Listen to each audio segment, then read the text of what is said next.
यहाँ पे लिखा है दोस्तों प्राचीन। क्या लिखा है? प्राचीन। देखिए प में पदेन र की मात्रा और आकार, च में बड़ी ई की मात्रा और न, क्या है? प्राचीन। उसके बाद देखेंगे यहाँ पे लिखा है अभ्यास। देखिए आधा भ और या और उसके बाद स, कैसे पढ़ेंगे? अभ्यास। उसके बाद देखेंगे दोस्तों ये जो विद्यार्थी लिखा है, क्या लिखा है? विद्यार्थी। देखिए व में छोटी ई की मात्रा, आधा द और या, और देखिए थ के ऊपर रेफ की मात्रा। तो कभी भी रेफ की मात्रा, ये जो भी मात्रा रहता है, छोटी ई, बड़ी ई, छोटा ऊ, बड़ा ऊ, उसको देने के बाद ऐसे दिया जाता है। तो ये क्या लिखा है? विद्यार्थी। अच्छा यहाँ पे जो लिखा है इसको हम लोग ऐसे भी लिख सकते हैं, इस तरीके से, ठीक है ना? द और य संयुक्त। इसीलिए दोस्तों हम लोग इसको इस तरीके से लिखते हैं। कैसे? ऐसे लिखते हैं। लेकिन बहुत सारे दोस्तों को देखते हैं लिखते समय वो गलती क्या करते हैं, उनको काफ़ी कन्फ्यूजन रहता है कि ये जो ये ध ऐसे लिखा हुआ है इसके बदले में ऐसे लिखा जा सकता है। नहीं दोस्तों, ये ध है, ध आप नहीं लिख सकते हैं। द और य संयुक्त होकर इस प्रकार से बनता है। नमस्कार दोस्तों, हमारे ऑनलाइन ट्यूशन अड्डा चैनल पर आपका स्वागत है। दोस्तों आज की इस क्लास में इस कहानी के माध्यम से मैं बहुत सारे शब्दों को बिल्कुल आसान तरीके से खूब आराम से मैं आपको लिखना सिखाऊंगा और इस कहानी को एक एक शब्दों को पढ़ कर मैं आपको हिंदी पढ़ना और लिखना दोनों सिखाने वाला हूं। तो दोस्तों यदि आप इस चैनल पे नए हैं तो चैनल को सब्सक्राइब करके नोटिफिकेशन ऑन कर लीजिएगा, ताकि जब भी मेरा वीडियो अपलोड हो सबसे पहले आपके पास पहुंचे। तो आइए दोस्तों बिना देरी के हुए यहाँ से हम लोग शुरू करेंगे। खूब आराम से धीरे धीरे पढ़ेंगे ताकि आपको पढ़ने भी आए, और जो जो कठिन कठिन शब्द है उसको खूब आराम से हम लोग लिखेंगे भी ताकि आपको लिखने आए, ठीक है? इस स्टोरी में बहुत सारे कठिन शब्द आपको मिलने वाला है। देखिए यहाँ पे क्या लिखा था? आधा भ या स, अभ्यास का महत्व। क्या पढ़ेंगे? महत्व। देखिए म ह, और देखिए त का उच्चारण काफी तेजी से हो रहा है ना? त का उच्चारण काफी तेजी से हो रहा है, इसलिए आधा त है और वह है तो महत्व। त्व, देखिए त्व ऐसे पढ़ना हम लोग, ठीक है ना? महत्व यानी अभ्यास का महत्व। दोस्तों अभ्यास करना बहुत जरूरी होता है, जैसे मैं आपको प्रैक्टिस करा रहा हूँ। तो अभ्यास का क्या महत्व है, इसी से रिलेटेड यहाँ पे एक बहुत ही शानदार कहानी है दोस्तों।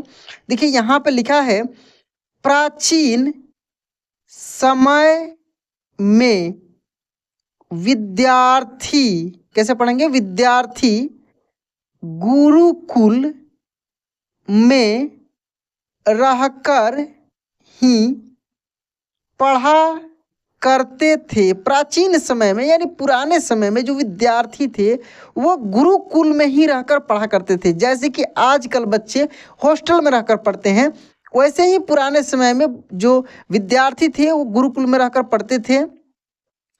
बच्चे को शिक्षा ग्रहण करने के लिए गुरुकुल में भेजा जाता था। बच्चों को शिक्षा ग्रहण करने के लिए गुरुकुल में भेजा जाता था। बच्चे गुरुकुल में गुरु के सानिध्य, क्या पढ़ेंगे इसको? सानिध्य। दोस्तों मैं एक यहाँ तक पढ़ाने के बाद मैं लिखना सिखाऊंगा आपको, इसको हम लोग सानिध्य पढ़ेंगे, में आश्रम की देखभाल किया करते थे। देखिए वहाँ बच्चे जो गुरुकुल में रहते थे, जो बच्चे को शिक्षा ग्रहण करने के लिए गुरुकुल में भेजा जाता था, बच्चे गुरुकुल में गुरु के सानिध्य में यानी गुरु के संपर्क में रहकर आश्रम की देखभाल किया करते थे और अध्ययन भी किया करते थे। और अध्ययन यानी पढ़ाई भी करते थे और वहाँ पे रह के गुरु का सेवा भी करते थे और शिक्षा प्राप्त करते थे। देखिए यहाँ पे लिखा सानिध्य। देखिए सा न में छोटी की मात्रा, आधा ध, ये ध है, ठीक ना? और यह ध्य, लेकिन ये क्या था? द्य था। तो ये और ये काफी अलग है, ठीक ना? सानिध्य। उसके बाद देखेंगे दोस्तों ये लिखा अध्ययन। क्या लिखा है? अध्ययन। देखिए आधा ध और य, फिर य और न, अध्ययन, ठीक है? चलिए आगे हम लोग पढ़ते हैं यहाँ से दोस्तों। वरदराज को भी सभी की तरह गुरुकुल भेज दिया गया। वरदराज नाम का जो लड़का था उसको भी सभी की तरह गुरुकुल में भेज दिया गया। वहाँ आश्रम में अपने साथियों के साथ घुलने मिलने लगा। जो वरदराज था वहाँ पे अपने साथियों के साथ घुलने मिलने लगा, लेकिन वह पढ़ने में बहुत ही कमज़ोर था। लेकिन वह पढ़ने में बहुत ही कमज़ोर था। गुरुजी की कोई भी बात उसके बहुत कम समझ में आती थी। गुरुजी की कोई भी बात उसको बहुत कम समय में आती थी, बहुत कम समझ में आती थी। इस कारण सभी के बीच वह उपहास का कारण बनता है। इस कारण से वो सभी के बीच में उपहास यानी मजाक उड़ाते थे सभी, क्योंकि गुरुजी जो भी पढ़ाते थे समझाते थे उसके दिमाग में बहुत कम घुसता था, वो बहुत कम समझ पाता था। ठीक है, उसके सारे साथी अगली कक्षा में चले गए। उसके जितने साथी थे अगली कक्षा में चले गए, लेकिन वो आगे नहीं बढ़ पाया। गुरुजी ने भी आखिर हार मानकर उससे बोला। गुरुजी जो थे वो भी आखिरकार हार मानकर उससे बोले, बेटा वरदराज, मैंने सारे प्रयास करके देख लिए हैं, अब यही उचित होगा कि तुम यहाँ अपना समय बर्बाद मत करो। अब यही उचित होगा कि तुम यहाँ अपना समय बर्बाद मत करो, अपने घर चले जाओ और घर वालों की काम में मदद करो। अपने घर चले जाओ और घर वालों की काम में मदद करो। वरदराज ने भी सोचा कि शायद विद्या मेरी किस्मत में नहीं है। वरदराज ने भी सोचा कि शायद विद्या मेरी किस्मत में नहीं है, और भारी मन से गुरुकुल से घर के लिए निकल गया। देखिए 2 बार गया हो गया। और भारी मन से गुरुकुल के लिए घर से निकल गया। दोपहर का समय था। रास्ते में उसे प्यास लगने लगी। दोपहर का समय था, रास्ते में उसे प्यास लगने लगी।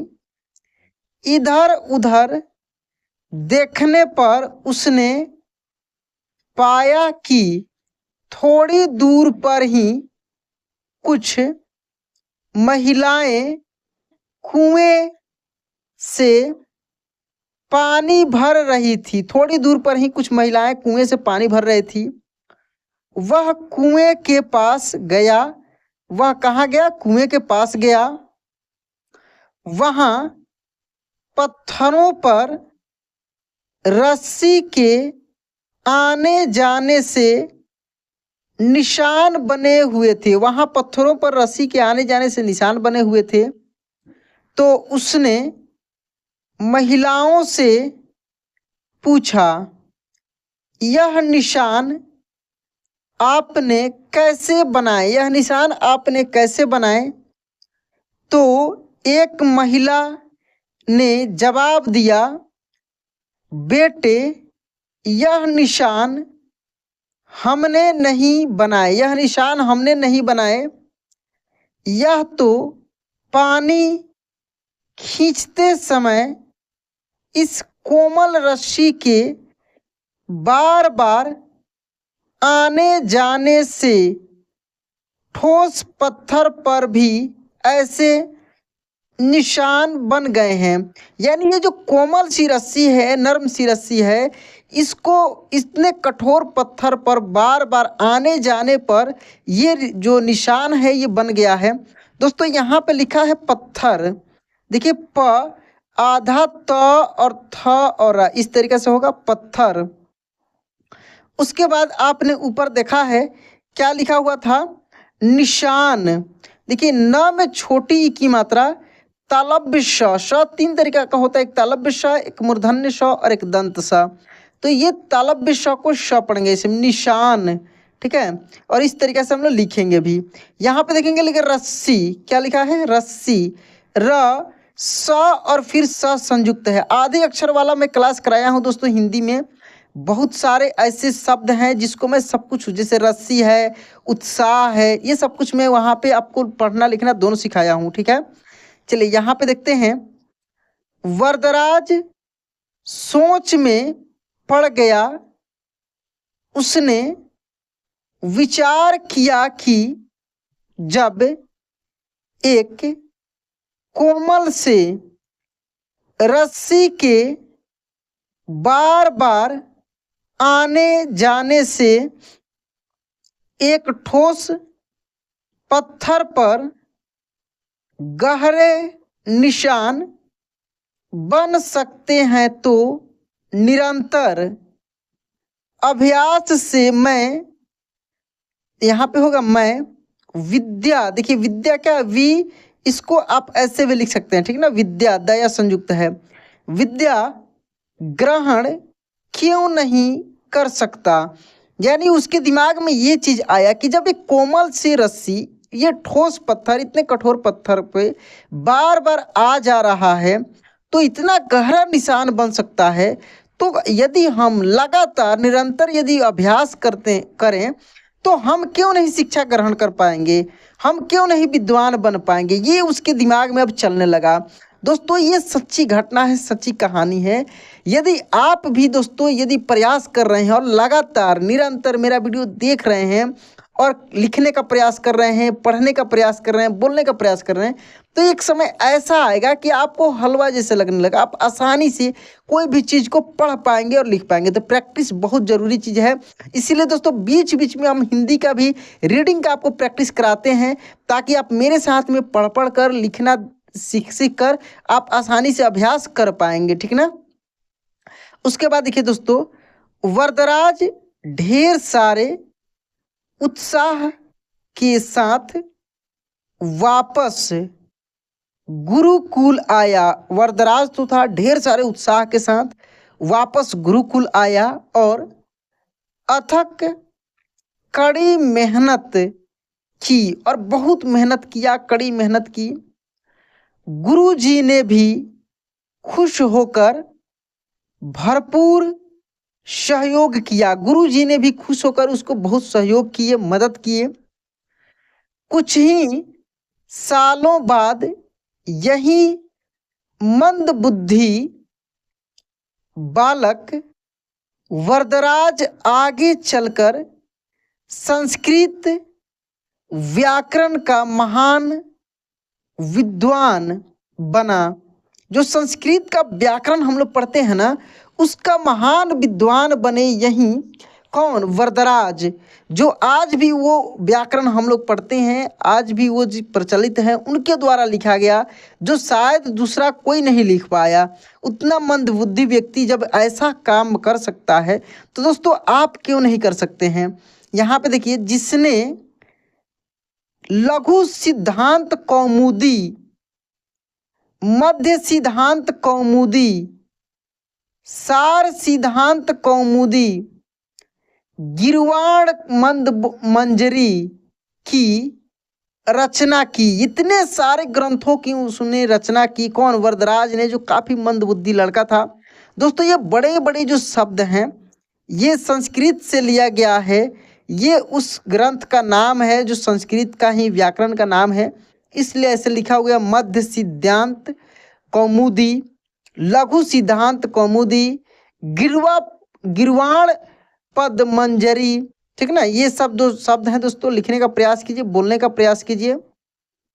चलिए आगे दोस्तों, इस कहानी से क्या सीख मिलती है, शिक्षा क्या मिलता है इस कहानी से। दोस्तों अभ्यास की शक्ति का तो कहना ही क्या है। अभ्यास एक इस दुनिया में एक ऐसा शक्ति है, ऐसा ताकत है कि यदि लगातार आप करते हैं तो कोई भी चीज़ आप हासिल कर सकते हैं। यह आपके हर सपने को पूरा करेगी। अभ्यास बहुत जरूरी है, चाहे वो खेल में हो या पढ़ाई में या किसी और चीज में। बिना अभ्यास के आप सफल नहीं हो सकते हो। अगर आप बिना अभ्यास के केवल किस्मत के भरोसे बैठे रहोगे तो आखिर में आपको पछतावे के सिवा और कुछ हाथ नहीं लगेगा। इसलिए अभ्यास के साथ धैर्य, परिश्रम और लगन रखकर आप अपनी मंजिल को पाने के लिए जुट जाएं। हाँ दोस्तों, आप धैर्य रखें, परिश्रम करें और लगन के साथ आप अपने मंजिल को प्राप्त कर सकते हैं। आप किसी भी क्षेत्र में हैं, कोई भी काम कर रहे हैं, पढ़ाई कर रहे हैं, कुछ भी कर रहे हैं, आप एक ना एक दिन बड़े पद पर जा सकते हैं, आप सक्सेस हो सकते हैं। तो दोस्तों यह कहानी आपको कैसा लगा कमेंट में जरूर बताइएगा। वीडियो अच्छा लगा होगा तो लाइक कर दीजिएगा। चैनल को सब्सक्राइब अभी तक नहीं किए हैं दोस्तों तो सब्सक्राइब करके नोटिफिकेशन ऑन कर लीजिएगा। कमेंट जरूर कीजिएगा दोस्तों। चलिए दोस्तों आज क्लास यहीं पे एंड करते हैं, मिलते हैं अगले क्लास में। जय हिंद।